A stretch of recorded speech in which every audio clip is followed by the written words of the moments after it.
uLukhele akaselona ilungu le-ANC. uLukhele okukholakala ukuthi usedingisweni kulelizwe ube ilungu eliqavile le-ANC kuze kube kuvela izinsolo zokubulala ngaye. Ukuvela kokuthi ubengafanele ube ilungu leqembu ngenxa yokuthi akasiye owaseNingizimu Afrika sekuholele ekutheni iqembu lihlolisise amalungu alo.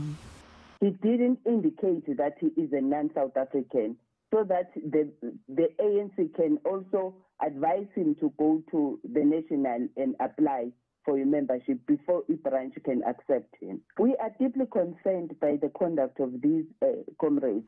Inyuvesi yaseMpumalanga nayo ibuqedile ubudlelwano noLukhele. Ube nenkontileka yokuhlalisa abafundi nale nyuvesi. We did this because one, we have to take care of the safety and well-being of our students. That's very important to us as the university. Secondly, the university has got one of its values, the value of integrity, meaning if anything that is untoward happens, we cannot associate ourselves with that.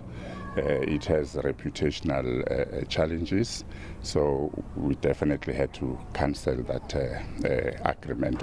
Umkhandlu omele abafundi enyuvesi ushayele ihlombe inyuvesi ngesinyathelo esithathile.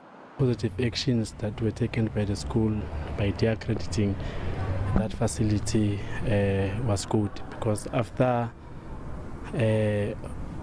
all that thing happened, like students were busy texting us saying that we are no longer safe, we want to move out. uLukhele nababili asolwa nabo kulindele ukuthi babuyele enkantolo mhla zisishiyagalolunye kuNhlangulana. Amaphoyisa ayaqhubeka nophenyo.